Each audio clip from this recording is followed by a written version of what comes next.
வணக்கம். பங்களாதேஷ்ல என்னதான் நடக்குது? நாடு முழுக்க ஒரு பெரிய அரசியல் நெருக்கடி தீவிரமாகி இருக்கு. கடந்த சில நாட்களா நடந்த வன்முறை சம்பவங்கள் ஒட்டுமொத்த தேசத்தையும் ஒரு விதமான பதட்டத்துல ஆழ்த்தி இருக்கு. இதுக்கு பின்னாடி என்ன இருக்கு?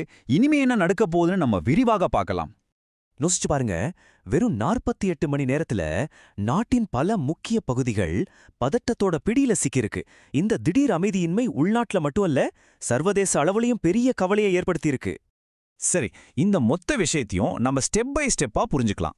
முதல்ல இப்போதைய நெருக்கடி எப்படி இருக்குன்னு பார்ப்போம். அப்புறம் இதுக்கெல்லாம் ஆரம்ப புள்ளி எது, இதனால நடந்த ஒரு அதிர்ச்சிகரமான தாக்குதல், அதோட பாதிப்புகள், கடைசியா இனி என்ன நடக்கலான்னு பார்க்கலாம். வாங்க, முதல்ல பங்களாதேஷ் ஏன் இப்போ இவ்ளோ பதட்டமான ஒரு சூழல்ல இருக்குன்னு பார்க்கலாம். தலைநகர் டாக்காவிலிருந்து மத்த பெரிய நகரங்கள் வரைக்கும் ஆயிரக்கணக்கான மக்கள் வீதியில் இறங்கி போராட ஆரம்பிச்சிட்டாங்க. இதனால போக்குவரத்து, கடைகள்னு எல்லாமே ஸ்தம்பிச்சு போயிருக்கு. நிலைமையை கட்டுப்படுத்த பாதுகாப்பு படைகளை அதிக அளவுல குவிச்சிருக்காங்க. சரி, நாடு முழுக்க இந்த அளவுக்கு ஒரு போராட்டம் திடீர்னு வெடிக்க என்ன காரணம்? எது இதையெல்லாம் தூண்டி விட்டது? வாங்க பார்க்கலாம். எல்லாத்துக்கும் ஆரம்ப புள்ளி ஒரு இளம் அரசியல் தலைவரோட மரணம். அந்த ஒரு சம்பவம் தான் ஒரு தீப்பொறி மாதிரி நாடு முழுக்க போராட்டத்தை பத்த வச்சிருக்கு. கொஞ்ச நேரத்திலேயே போராட்டக்காரர்களுக்கும் காவல்துறைக்கும் இடையே மோதல் வெடிச்சு நிலைமை ரொம்பவே மோசமாகிடுச்சு. இந்த போராட்டங்களால சாதாரண மக்களோட அன்றாட வாழ்க்கை ரொம்பவே பாதிக்கப்பட்டிருக்கு. சாலைகள் மறிக்கப்பட்டிருக்கு, கடைகள் எல்லாம் மூடியாச்சு, பொது சொத்துக்களுக்கும் பெரிய சேதம் ஏற்பட்டிருக்கு. இதுக்கு நடுவுல சமூக ஊடகங்கள்ல பரவுற வதந்திகளை நம்ப வேண்டான்னு அதிகாரிகள் மக்களை கேட்டுக்கிட்டு இருக்காங்க. இந்த பரவலான போராட்டங்கள் ஒரு பக்கம் நடந்துகிட்டு இருக்கும்போதே நிலைமையை இன்னும் மோசமாக்குற மாதிரி ஒரு துயரமான சம்பவம் நடந்திருக்கு. அது சிறுபான்மையினர் மீது நடத்தப்பட்ட ஒரு கொடூரமான தாக்குதல்.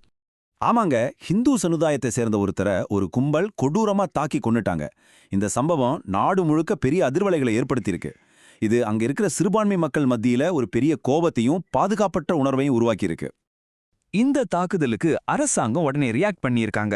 வன்முறையை ரொம்ப கடுமையா கண்டிச்சிருக்காங்க. அது மட்டும் இல்லாம குற்றவாளிகள் மீது கடுமையான சட்ட நடவடிக்கை எடுக்கப்படும்னு நீதியை நிலைநாட்டுறதுக்கு உறுதி கொடுத்திருக்காங்க. அதிகாரிகளும் உடனடி நடவடிக்கையில இறங்கிட்டாங்க. இப்போ வரைக்கும் இந்த தாக்குதல் சம்பந்தமா பல சந்தேக நபர்களை கைது செஞ்சு விசாரணை நடந்துட்டு இருக்கு. இந்த போராட்டத்தோட பாதிப்பு பங்களாதேஷ் தெருக்களோட மட்டும் நிக்கல, அதோட விளைவுகள் நாட்டின் எல்லையையும் தாண்டி உணரப்படுது. இந்த நெருக்கடியால 2 விதமான பாதிப்பு ஏற்பட்டிருக்கு. உள்நாட்டுல ஒரு குழந்தை உட்பட அப்பாவி மக்கள் இந்த வன்முறைக்கு பலியாகி இருக்கிறாங்க. அதே சமயம் சர்வதேச அளவுல பாத்தீங்கன்னா இந்தியா மாதிரி அண்டை நாடுகள் தங்களோட கவலையை வெளிப்படுத்தியிருக்கு. பாதுகாப்பு காரணங்களுக்காக சில தூதரக சேவைகளும் தற்காலிகமா நிறுத்தப்பட்டிருக்கு.